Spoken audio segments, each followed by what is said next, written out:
Good morning. My name is Kenneth Holland. I'm the Chief of Party for USAID's Higher Education System Strengthening Activity Project. And it's my great pleasure to welcome all of you to our webinar in honor of International Women's Day. And let me say a few words about HESSA before I introduce our next speaker.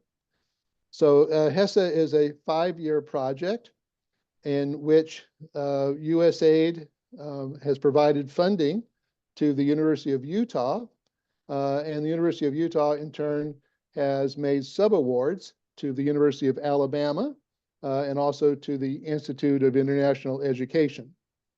And the purpose of the project is to help the public universities in Pakistan become more market-oriented and to help students acquire the knowledge and skills that they need to become more employable.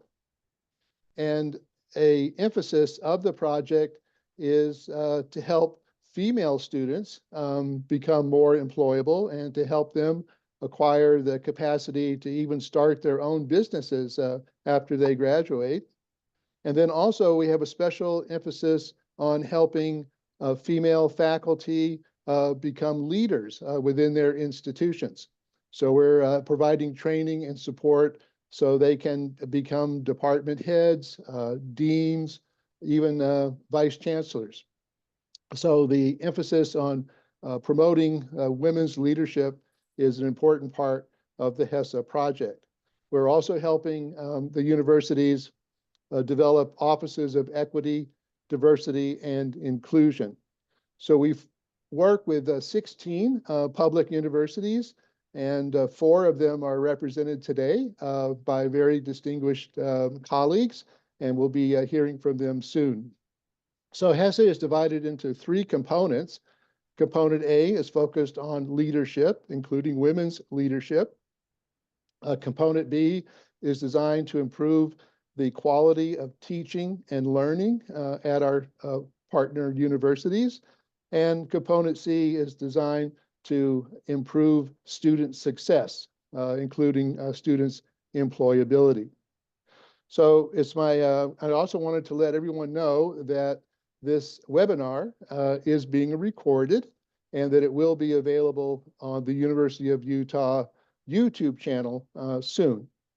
So it is my great pleasure to introduce Kate Maloney.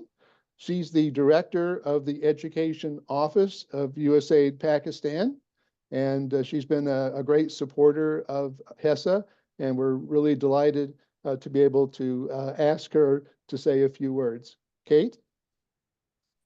Thank you, Ken. Good morning, everyone, and happy International Women's Day. There's a lot to celebrate today. It's a real pleasure to join you all to hear from our participants in the Women's Leadership Program through the Higher Education System Strengthening Activity. I am so excited to hear how you guys are growing your leadership skills and applying them to trailblaze new pathways for yourselves and for women students at your universities. And I think all of us here know that for Pakistan to grow economically and to achieve development outcomes, it needs gender-inclusive education that unlocks the talents of all of the women and young girls in Pakistan. When women achieve their potential, it transforms themselves, their families, their community, and their country. And to make Pakistani universities inclusive with young women, we need women leaders like our panelists today who understand the challenges that young women face and who are providing the mentorship and policy guidance and implementation to make universities inclusive for all. So by supporting young women at Pakistani universities, from professors to administrators to students, together, we can create a generation of empowered, talented young women who will become Pakistan's future leaders and innovators to create a more inclusive and prosperous Pakistan. So I'm so excited to hear from our panelists today, to hear what they've learned and the steps they're taking to make that vision a reality. Thank you for joining us, and happy International Women's Day. Well, thank you, Kate, for those inspiring remarks.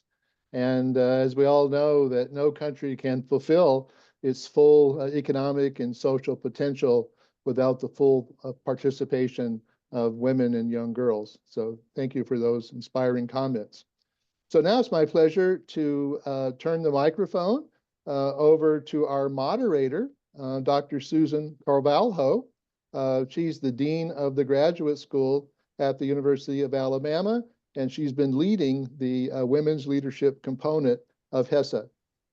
So happy to turn the microphone over to you, Susan. Thank you so much. It is my honor to moderate this panel.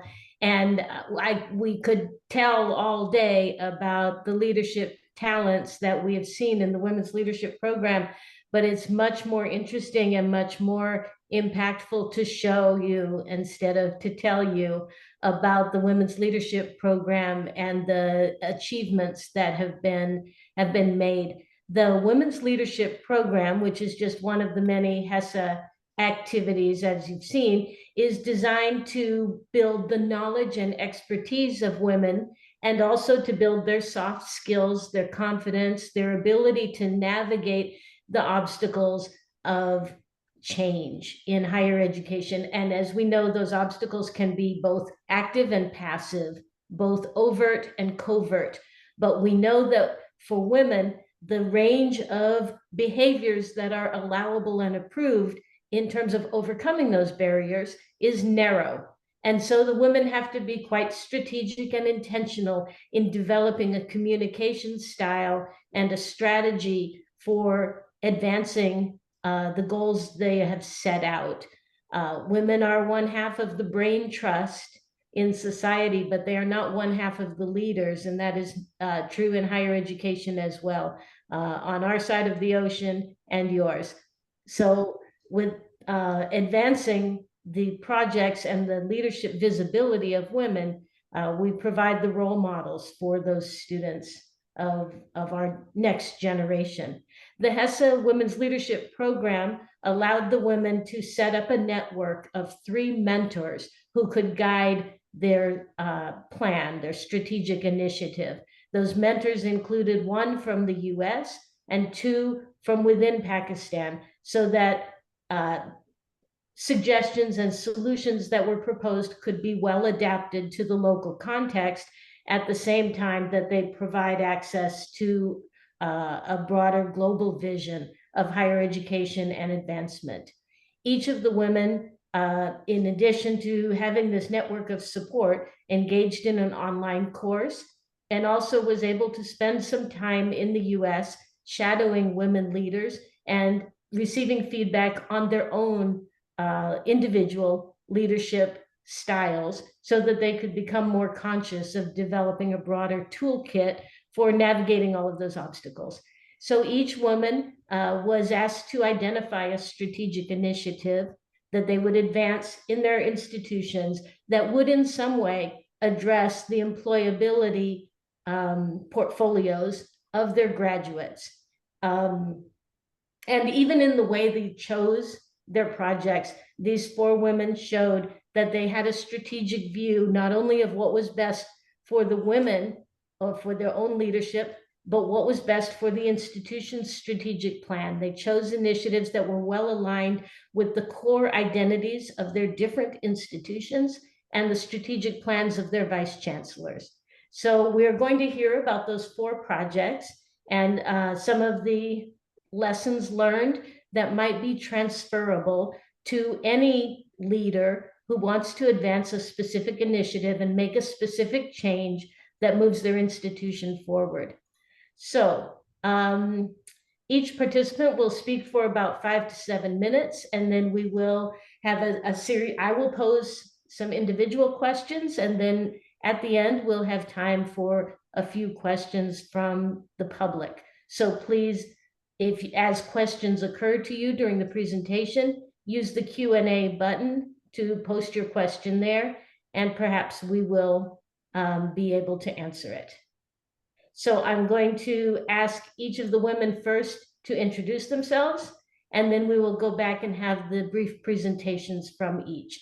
So I will call you in the order that you that I had listed earlier. Dr. Tayyaba, can you introduce yourself? Yeah, thank you very much, Professor Susan, and a very good morning to all of you who has joined us here for today's session. My name is Dr. Tayyaba Noor, and I'm presently working as an associate professor at the School of Chemical and Materials Engineering at NAS University. My journey with NAS, it started back in 2008 when I joined as a young woman as a lecturer here at NAS. And afterwards, I went for my PhD, I completed, and I came back and joined back NAS as an assistant professor in 2014. And presently, I'm working as an associate professor here at the department. And I'm looking after the research part and particularly about the high-tech lab equipments of the postgraduate studies here at NAS. Yeah. Thank you. Thank you. And Dr. Shabana. Hello and Assalamu alaikum, everyone. My name is Shabana Nisar. I am currently working as an associate professor in the Department of Mathematical Sciences at IBA Karachi. I did my PhD in particle physics from Syracuse University in 2007. I have had more than 20 years of teaching and research experience in higher education. I have been serving at IBA since 2021. And prior to this, I have worked at institutions such as LUMS and ComSets in Lahore, as well as Harvard University, Kansas State University, and Syracuse University in the USA. Thank you. Thank you very much. Dr. Sehrish. Hi, Susan and everyone. This is Dr. Sehrish Shafi, and currently I'm serving here in Mirpur University of Science and Technology as an assistant professor and head of the Department of English as well. I did my PhD in 2019 from University of York, and one of the great experience was there to be selected as the president of the Graduate Student Union. And I also worked in the different capacities in the University of York. And in 2019, I came back to MUST and joined and proud to serve here in MUST as well. But prior to this, I was working in University of Azad Jammu and Kashmir in another one of the big university in AJK. So this was a great experience so far, and I hope to learn more in future as well in academia. Thank you. Thank you so much. And Dr. Huma. Hi, everyone. It's Dr. Huma Ayub from Fatima Jinnah Women University. I am assistant professor in the Department of Business Administration, and it is my privilege to work since last 12 years in Fatima Jinnah Women University, which is one of the pioneer female women education leader in Pakistan. And I've also headed the quality enhancement cell in my university, and I am a great advocate for the women empowerment through entrepreneurship. Thank you very much.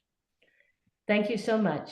And now we will hear about the projects, which I think are interesting both for their own sake and for the lessons they offer to all of us about how to gather support and marshal momentum for a change that you see, that you can identify, and that you know you can lead. So we will start with Dr. Sehrish Shafi, who will tell us about her project. The floor is yours. Thank you.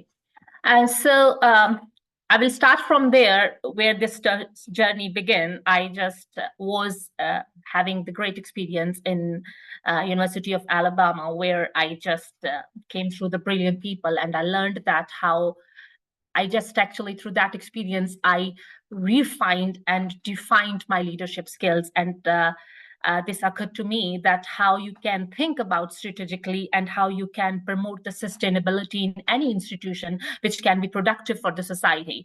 So in this regard, when I just shared my initiative to my mentor there, and that was the I started to think in the different way that how I can make this sustainable, productive, and useful for my students who can be the future leader as well.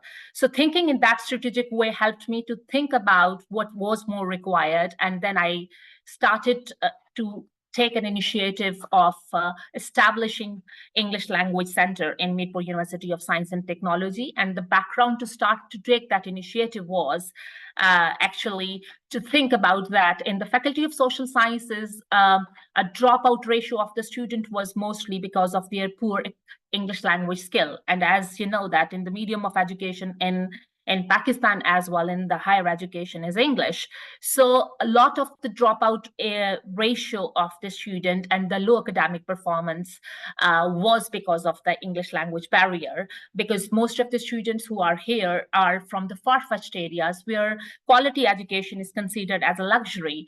So keeping in view this in mind, so I started to redesign all the English language courses offered in the university. So this helped in the great way that to introduce them functional English to the course like this way, to redesign and redefine the course outlines to all the faculties. This was the one of the way to improve the quality education and to provide them the English language skills in a practical way. And then through this English Language Center, we are tailoring, we have tailored the different programs for the beginners, medium, advanced level students, and to improve their English language skills, so they can, when they can finish their studies or when they can go through the success and they can perform well in their disciplines in the different departments, and they can take the degree with proud, and they can be successful in their practical life as well. So what we did then, we are now in the piloting stage, and we have offered this program, English language program, to the first year and the final year students. And this initiative was strategic because first year is the beginning of the university career of the student. So when they have been enrolled into this program, now they are learning the English language skills. They know that, and the focus was more on the communicative skills, that how they can improve their communication skills. And in the final year students, we are offering them the course, which is specifically designed where they can improve all their 4 skills. So when they leave the university, they can be the good ambassador, because the communication is the key and is the only source through which you can perform well in wherever you can enter into the industry. So that's why we have taken that initiative, and we have thought strategically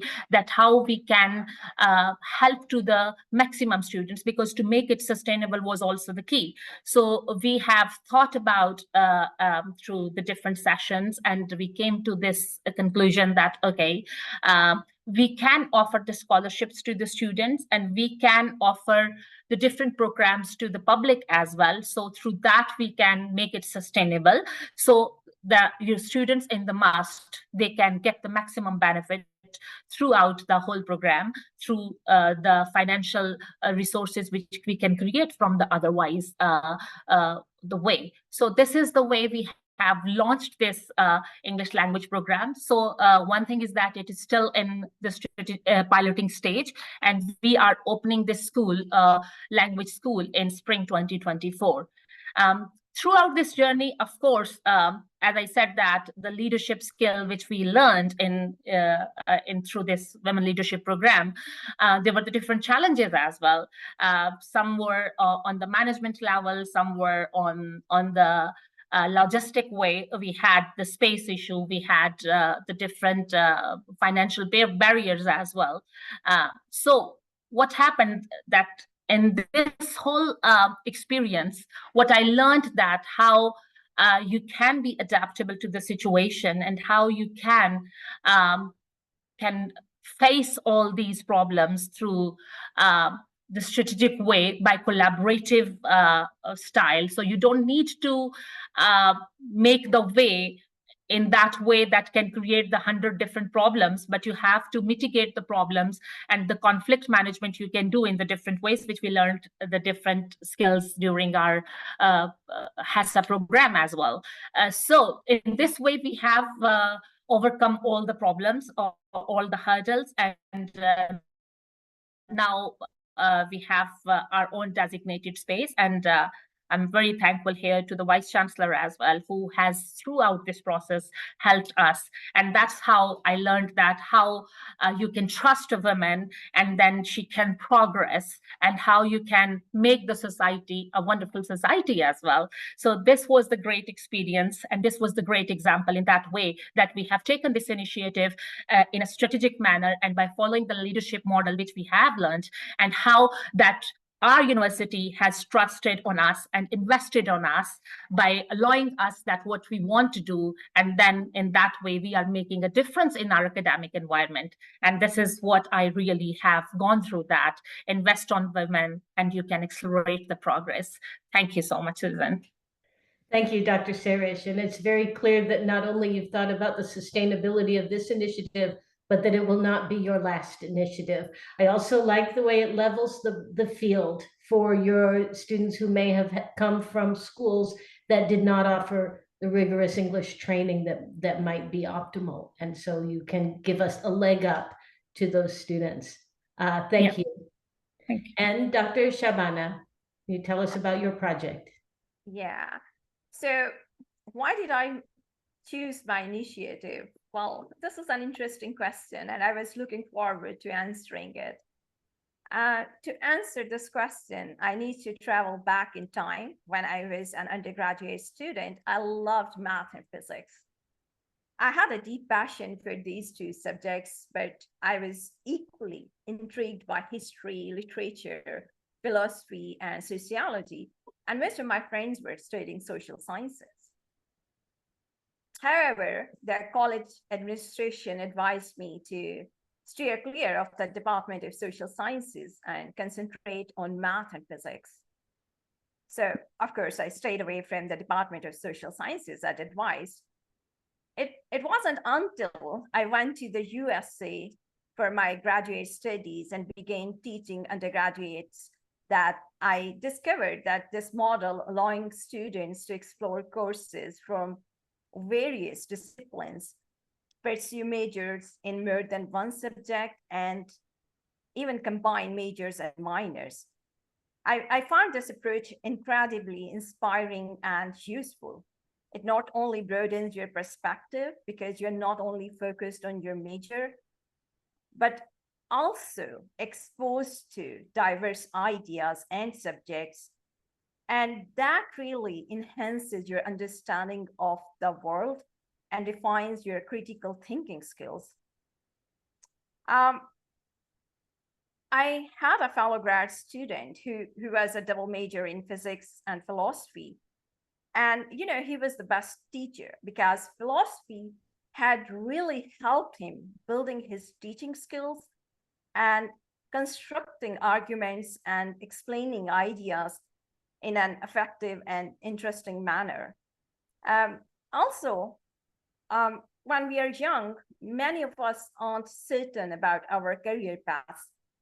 While we may initially like or excel in certain subjects like math and physics, we may later realize that that's not our cup of tea, and this might not be something we want to pursue for the rest of our lives. So this model accommodates such uncertainties. I have seen people who later on in their lives decided to pursue careers in their minors. I mean, I met Richard, I guess, who is a dean at the University of Alabama. His major was, if I remember correctly, engineering, and then minor was psychology or philosophy or something, and then he decided to do his PhD and his minor. So I believe that flexibility as in making more informed decisions about their academic and professional futures. So I always wanted to introduce a similar educational model in Pakistan. And I'm really grateful to Susan and HESSA. This Women's Leadership Program provided me with the opportunity to take the initiative of introducing minors in undergraduate degree programs.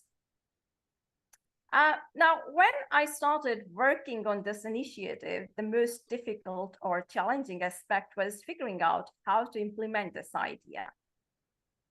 It's a novel concept in Pakistan with no other universities following suit. So It involved talking with various educational bodies such as Quality Enhancement Cell, QEC, and the Higher Education Commission, and sifting through, numerous documents to understand what was permissible, what is allowed, and what steps needs to be taken to advance this initiative. And let me say here that I'm an introvert, so it's really hard for me to approach people and ask questions. And this leadership program and initiative pushed me out of my comfort zone, enabling me to network with individuals within my institutions whom I had not previously met. I got to meet with some really, really wonderful people. And those whom I approached for assistance were incredibly helpful and supportive. Even if they didn't have the answers, they connected me with others who could help. And I would say my university provided me full support throughout the process. And right now I have completed the groundwork, submitting the minor model for review by the relevant authorities. And once everything is finalized and the pilot project is underway, minors will be offered by all departments. So this is what success will look like, minors offered by all departments. Thank you. Thank you so much, Dr. Shabana, and your skill in marshaling the forces for such a broad change is really admirable. Dr. Huma. Dr. Huma. Thank you very much. After hearing such a successful stories from both the leaders and appreciation that I always receive from Dr. Susan and from my mentor, Dr. Carey, I would like to share my experience of this strategic initiative that I took under the guidance of HESSA project. But before that, a very brief background of why I choose my strategic initiative, and then I will discuss with you what it is. Fortunately, in Pakistan, we have women universities. We have 18 female women universities in Pakistan working efficiently to empower females. However, we have seen a great need for the fact that entrepreneurship is still lacking in these universities. But luckily, in my own university, at FJWU, we have this vision through the strategic planning consultative sessions, again, that is being arranged and facilitated by the HESSA project. We come up with the major priority to develop entrepreneurship culture at our university.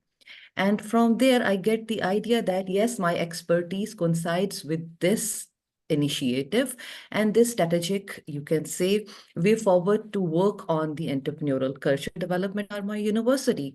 So my expertise were in the business studies, and I'm the expert in finance, and I provide assistance to young female startups. So during my visit to University of Alabama and getting the mentorship from my professor, Dr. Carey, I have designed a strategic initiative where the establishment of entrepreneurial financial advisory service was much needed. And I done a thorough research where I come to know that in Pakistan, only 1% females are striving to become entrepreneurs, which is a very less proportion. And I have analyzed that what was the cause behind this less proportionate presence of female entrepreneurs in Pakistani entrepreneurship ecosystem. And to my knowledge and to my experience and observation as well, I have seen that during the competitions, during the sessions with startups, the females are unable to present compelling and convincing financial information of their businesses, which fear them the most to present their financials in front of investors or the venture capitalists. So I come up with the idea, why not to have the financial advisory services where we can extend the hand-holding sessions to these startups. Luckily, at FJWU, we have a proper incubation center, the Business Incubation Center, where we provide them the facilitation to start their businesses. However, with this strategic initiative, which is fully supported by our vice chancellors and by the administration as well, I have developed a center where we provide hand-holding sessions to the young startups. And as I am the true believer of distributive leadership style and sustainability, I develop a cohort of young, vibrant agent of changes with me. my students. And those students are being selected with a thorough critical criteria, and they have passed a cohort test that is specially designed to enable them to understand how to extend hand-holding sessions to manage the small businesses and to give the support to the entrepreneurs, how they can manage their financials in a very, very well manner, to impress the investors, to get the grants, and even to present their proposals to the lenders that are in the financial industry in Pakistan. So in this way, the financial inclusion of women can be improved in Pakistan when we have these type of hand-holding sessions. My proud agent of change, that are the lovely girls, that are the graduated girls from my cohort, are really extending their hard efforts to enable the young startups at my university. In my university, in the incubation center, as well as the women belong to the alumni that are our proud products of Fatima Jinnah Women University. We also take them into our loop to help them to understand how they can manage their financials by themselves, to overcome the fear that they need assistance from the men or from their other family members, predominantly male, and they can manage themselves their own financials. So this is one of the achievements that I have considered the outcome of my strategic initiative. We have success stories with us where we have recorded their feedbacks of the young entrepreneurs who feel very confident to manage their financials after taking the hand-holding session from our strategic initiative, that is the Entrepreneurial Financial Advisory Center at Fatima Jinnah Women University. So I'm very thankful indeed the support and the vision of HESSA project to enable me to understand what are my positive things and to come to take out the distributive leadership style from me and to give this empowerment to my students as well to do the same and extend the same type of help to the other females. So thank you very much, Dr. Susan. Thank you. And I think indeed that was one of the goals of the Women's Leadership Project, was to ensure that all of the participants made sure that they also engage in the work of creating future women leaders. So very well done. And Dr. Tayyaba. Thank you very much, Professor Susan. My journey of strategic initiative, it started when I visited University of Alabama, and I discussed with my mentor a couple of possibilities. And she asked me that, Tayyaba, what do you think, what you are good at? And I told her that since I joined NUS from last decade, I have been working on various lab equipments and, giving trainings to the professional people on those lab equipments. And she suggested me that why don't you expand this to your own students, the training of various high-tech lab equipments. So I selected my initiative, that is a development of lab equipment training unit here at NUS. And in that context, what we do is that we make a team of skilled people, this right faculty, the right person for the right job. So we select certain equipment which are of important to the students to get their employability in the industry, because NUST, it has its vision to impart the higher education with its knowledge-based ecosystem that is firmly based on research and innovation. So research is one of the very important component of NUST vision and mission. So in line with that vision, NUST is well equipped with many state-of-the-art lab equipment here. So my strategic initiative is based on imparting the trainings to the undergraduate students, and particularly master's and PhD students, hands-on training to those lab equipments. So for this, we have to work with the various faculty members. We have to work with building the team. And we got a very good feedback from our students. We have so far conducted, I think, 4 to 5 different trainings on various lab equipments. And students from various disciplines of NUS, they are highly interested to join those trainings. So in fact, we need to pick up the students because we have limited number of seats for each training. So we have to pick up the number of students and we impart those training. And in order to make it more, we have to think about different aspects. For example, there is a lot of cost which is involved. But our university has been very kind, and my mentors, they helped me a lot to navigate my path in order to make this project more sustainable. And we have discussed it with our, dean and prorectors here.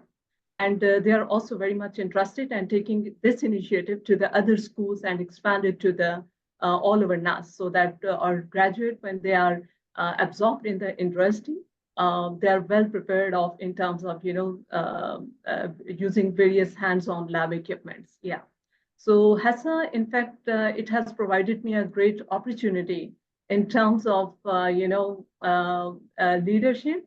And in terms of particularly team building, what I learned actually was that it is very important to have the right team to perform that task, which can help you to navigate your path in this strategic initiative.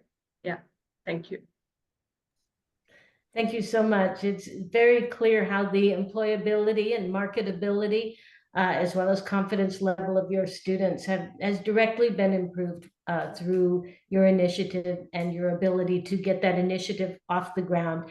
Sustainability and future expansion of these programs has also been baked into the design that you each have created, and I want to compliment that as such an important part of any change. So now for about 10 minutes, we will talk among ourselves. I'll pose some questions that might be in the minds of our listeners. Meanwhile, our listeners can pose questions themselves by typing in the Q&A box using the icon at the bottom of your screen. And after I ask a few questions, then we'll be selecting questions from the Q&A stream. So while we're talking, please feel free to put your questions there. So I will start with a question that will be for Dr. Shabana and Dr. Sehrish. First Dr. Shabana and then Dr. Sehrish. There may be people listening who don't have access to a program like HESSA for assigning mentors to them. And so this two-part question is, how can mentorship help accelerate equity for women in higher education? And how should people look for a mentor and use a mentor? Does the gender of the mentor matter? Do women need women mentors? So can you give your thoughts on that for people who might be thinking, I could benefit from having a mentor? Dr. Shabana. Okay, thank you, Susan. I think it's a very important question. And after attending this HESSA leadership program, I think that mentorship is a vital accelerator for gender equality in Pakistani higher education. It does offer guidance, it does offer networking, skill development, and role modeling. I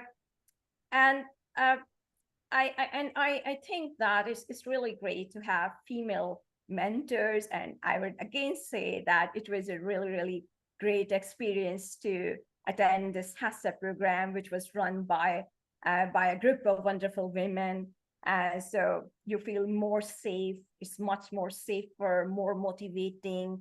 It makes it more easier to discuss any issue.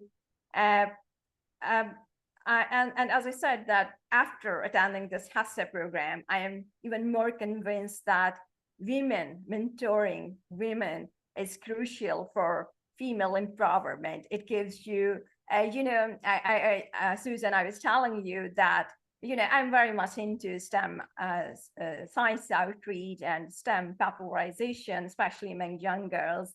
And after attending this program and after, meeting with you guys, seeing your energy, your passion and dedication for your jobs, it motivated me even further, and I decided to start STEM circles for girls, and now we are doing things more professionally and more regularly to spread STEM awareness and make it popular among females and tell them that this is something they can do. So women mentors are, I guess, very important because seeing is believing. When you see females, they are doing things, they're achieving things, that does motivate you. That tells you that, oh, she has done it, so I can do it too.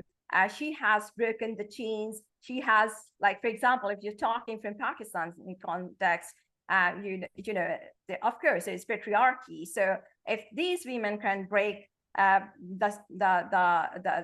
can overcome the barriers, they can break the chain of patriarchy, then I can try that too. I can achieve that too.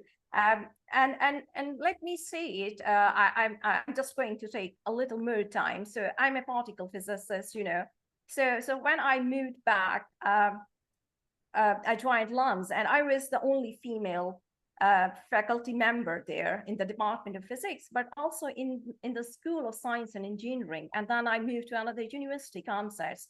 And again, it was the same story. And here at IB Karachi, in the Department of Mathematical Sciences, I'm the only female. And when I go and talk to people, and people see that a female is studying physics or doing math, it does encourage young girls.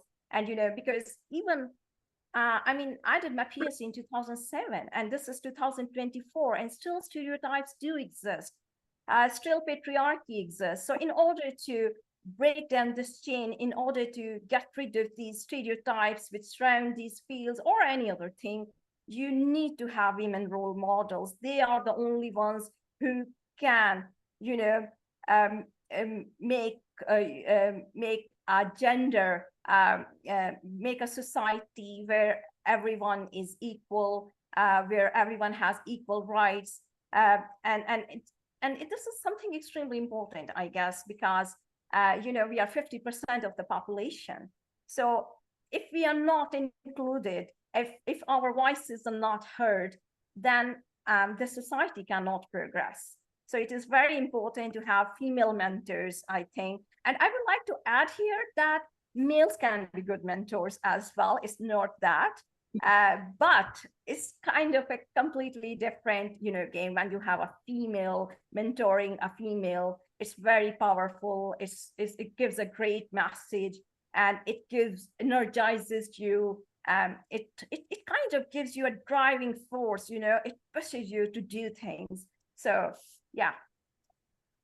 Thank you very much, Dr. Sehrish. I think mentoring is.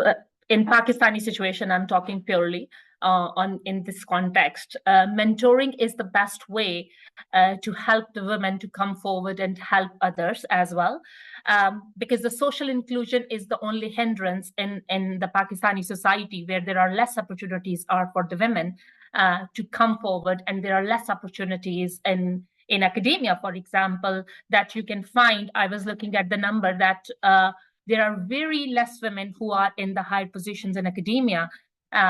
So when you have the mentors and especially I'm not in that, because as there are the less examples of the women than in the leadership role. So mentoring can be a tricky thing here, that only the female can be mentored. So, but the point again is that in any university, if they establish the mentoring system, they can use those human resources to improve the academic environment in a more productive way and in a more better way. It's the cost effective as well, I must say, in that way, that I'm talking truly strategically, that how you can improve that thing, and how mentoring system, by establishing that mentoring system in the universities, can help the other women to move forward. And yes, I agree with Shabana that the female mentoring, if the female mentors they will be a kind of a guiding star for the others, that, okay, they can do, we can do as well. They can relate themselves. But at the same time, we need to keep in mind the fact that there are very, not I'm saying very few, but there are less best models of the mentoring in Pakistan, because the women have less chances provided to come forward in the different leadership roles. And might be if they are in the different universities, not in the one place you can find. So this kind of the hindrance, how you can overcome is by including the gender as well, both male and female. one thing, it will just give a good message to the male as well, that how the women can be intelligent and how she can, if you give the chance, how she can work together. And they can also, the women can raise their confidence through showcasing their skills and their intelligence as well when they will interact with their opposite gender as well. So they can showcase that if we are given the opportunity, we can do the wonders. You give me a wing, I can fly. So that's a kind of a thing. So for me, yes, I agree that mentoring can play a very vital role in any institution. That's the best thing we can do in a more effective way. And yes, female mentor is good, but I think I agree with this fact as that mentor, either male or female, can work. And I think by including both gender, we can make it normal in academia that gender is just nothing in that sense. So we can give the good message. Thank you. Thank you so much. And you make good points about the way confidence and skills go hand in hand. If you are confident, you can develop more skills. And if you have more skills, it gives you more confidence. So either one without the other falls down, but they need to be developed in parallel. And I think the mentor can help with both. Question for the other two panelists, Dr. Huma and Dr. Tayyaba. As part of the HESSA project, you did a lot of reflection about your own philosophy of leadership. And even though you talked a lot among yourselves as a cohort, each person's own philosophy of leadership came from the heart and the personality and the background and the academic discipline that you come from. So in just a couple of sentences, and I know that's very difficult because it's a big question, can you share with the audience what your personal philosophy of leadership that you uncovered or contemplated during your training program?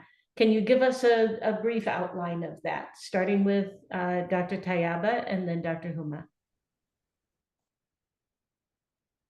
Okay, thank you very much, Professor Susan.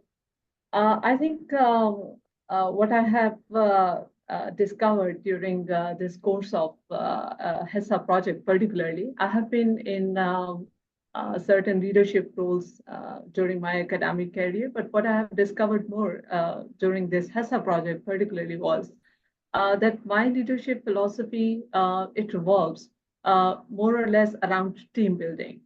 That it's very important that a person who is working individually might not be able to make that much difference as if he selects the right team to perform any task or any job. So I think it is very important for a leader to empower other individuals who are working with you, your peers, and promoting the culture of collaboration within your group and in the larger perspective as well. So it's very important for the continuous growth that you should learn from the other people who are working in your team.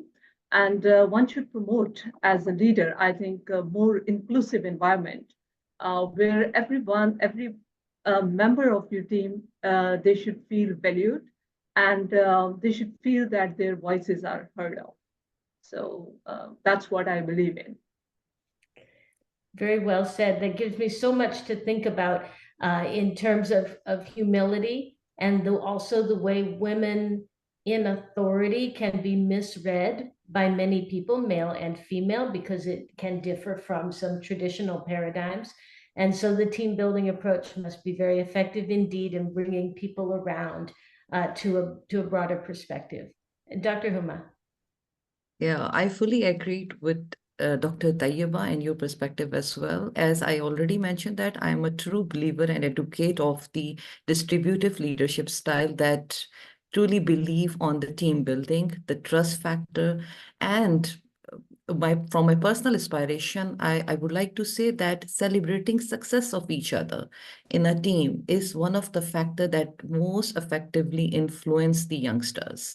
Because we are working with females in our university, and I can see the the marvelous effect of celebrating their small success, their milestones in a shared manner to build more empowered teams. So my takeaway from this whole, you can say, journey with HESSA, because I feel myself very empowered, very acknowledged from the members of HESSA project. They inspire us on each phase, whether we have done a very small, you can say, achievement during the discussion sessions or reflections that we have done in the form of assignments. We are being appreciated by our mentors. And those appreciations led us to replicate the same thing for our youngsters as well. So distributive leadership style gives me so much empowerment to influence and to be a great advocate of this philosophy. It's a wonderful point. As leaders in higher education, how we act with each other as colleagues and leaders in the administration of an institution is itself a role model for how we should be towards our students and how they are watching and learning from that. We talk a lot in binaries. For example, even having an International Women's Day reinforces a binary because there have been unequal advantages in the past for men and for women. And part of our job as women leaders is to try to look past that binary. And I wonder how you would respond to the question of whether women's advancement means a loss of power for men. Or how can you address that concern if it is perceived that way? I'll ask Dr. Shabana and then Dr. Tayyaba to answer that question. Thank you, Susan. So I think in this patriarchal society, of course, some men are gonna feel the loss of power. They're gonna feel bad, and they won't be happy about it. But I would like to say here that, you know, this mentality needs to change, because the rise of women in leadership roles in Pakistani higher education, that does not signify a loss of power for men. Instead, I think that it represents progress towards gender equality. And as I said earlier, that women make up 50% of the population. And their inclusion in the leadership roles will bring diverse perspectives and talents, enriching decision-making. And I would like to add one thing here, that, you know, despite the strides made, we're talking about, you know, rise of women in leadership roles, achieving true gender equality remains our distant goal, with significant challenges ahead. There are miles to go and mountains to climb. And there's a my favorite poem since my teenage years. I would like to, you know, I don't know if you guys have read this poem or not, but I guess it does fit here very well. There is a long, long trail winding into the land of my dreams, where the nightingales are singing and the white moon beams. There's a long, long night of waiting until my dreams all come true, till the day when I will be going down that long, long trail with you. So this gender equality and, you know, we are not there yet. We have just taken a very small baby steps. And yes, still some people feel really uncomfortable with this progress and with this rise of women in leadership role, but they should not be feeling that, because the society cannot progress with keeping 50% of the population, you know, out of this economic growth, out of everything. So women inclusion is important, and everyone should think of it as something very positive. Thank you so much. Very beautifully said. Dr. Tayyaba. Thank you, Dr. Susan. I think in the present era, in this age of, you know, modern society. It's a well-established fact nowadays that women are very important building blocks of any society.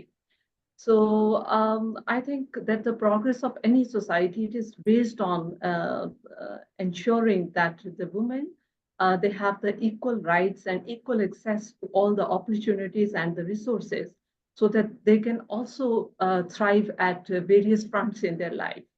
So I think empowering women won't be at loss for the men in their circle. So I think nowadays it is a well-established fact that women are playing the equal part in the society, and they're equally important and equally competent to perform, the task which is given to them, be it at any level or at any front. So I think that now the society is more acceptable to this fact. I couldn't agree more. And I think the diversity of thought and diversity of representation has to be like the oxygen we breathe. We should be looking for it everywhere. Every time we find ourselves in a homogeneous group, we should ask ourselves why we contributed to a similarity bias that caused us to convene a homogeneous group, and who we left out, and how we open the doors to those who were left out of that room. We have a question that was asked about how to participate in such a leadership program, and I have a three-part answer to that before we close. The first is that the HESSA project, sponsored through USAID, involved a selection of 15 participating universities, but the goal is to translate these structures into an ongoing training program in which many universities can participate through the hosting of the Higher Education Commission in Pakistan. So we hope that these structures and also the input of our successful leaders will help us to design the program that we hand off, including the Women's Leadership Program. But the last thing I would like to say about that is that the goal of this webinar is that everyone can construct their own plan of advancement by building the structures around them in this model. And so feel free to contact HESSA leadership and the women panelists so they can tell you how you might follow such a path yourself. Can students be part of the leadership program? I think we are all have a moral obligation to build the leadership skills. That is part of the employability of our students, the soft skills and the confidence, in addition to the skills of their professional field. We are coming close to the end of time, and I want to be sure to thank our 4 panelists who worked very hard for the last year. Some of it was fun and some of it was just hard to find the time, hard to meet the deadlines, hard to be a student again while maintaining all of your responsibilities with work and family. And I applaud all 4 of you and all of your cohort members who are in the audience for your achievements. All of them were wonderful, and it was difficult to choose 4, but you 4 also are really stars. I want to thank Dr. Arsal Latif from the HESSA office for organizing the webinar, and the entire PMU at the main office in Islamabad, led by Dr. Ken Holland, and also in Utah, for their constant support of women's leadership. And especially I'd like to give thanks to USAID, represented here by Kate Maloney, for your support. The closing words, either from Kate Maloney or from Ken Holland. Kate, did you want to say anything? No, Ken, I can give you the last word. Go for it. Well, I wanted to thank our 4 panelists for their very exciting and inspiring presentations. They tell us what's possible for women leaders in Pakistani public higher education. And I want to thank, of course, USAID for providing the funding for this project. As we all say, USAID brings us gifts from the people of the United States to the people of Pakistan. I wanted to say one point I think is very important for all of us, is HESSA is all about change. The purpose of HESSA is to strengthen the system of higher education in Pakistan. And strengthening means bringing about transformation. And what we saw in our 4 presentations were very courageous and creative attempts to bring about change in their institutions. And what we notice about change is that there's always the danger that once the project ends, the initiative as well will end. But what you saw with each of these presentations is that our women leaders have set about to institutionalize these reforms. For example, the English language training program that's being institutionalized and will endure after the HESSA project ends. The introduction of academic minors, that's a major change to Pakistani higher education that also you see efforts to make that permanent. The Financial Advisory Center for startups, again, that's an institution that can endure beyond HESSA. And then finally, the training unit in lab equipment, again, that also is something that could endure and be sustainable. But there are certain requirements to make any initiative sustainable. One is that there has to be space. We heard about how our speakers have struggled to find dedicated space for their programs. So there must be dedicated space. Secondly, there has to be a staff. People have to be paid in order to staff these programs. And full-time staff, of course, are always better than part-time staff. And then thirdly, the initiative must be built into the university's budget. That's the only way to sustain any change in higher education, is to make that reformation a part of the continuing budget of the institution. So I'm very encouraged by what our panelists have been able to do, and I'm sure they will work very hard with HESSA's support to institutionalize these very important changes that will strengthen not only higher education, but also increase the opportunities for our graduates to find high quality employment and also to have the ability to start their own enterprises. So I want to thank everyone for your participation, and happy International Women's Day. Thank you. Thank you so much. Thank you. Thank you so much. Thanks to all of you. Thank you. Thanks Good a lot, morning. Susan. Thank you.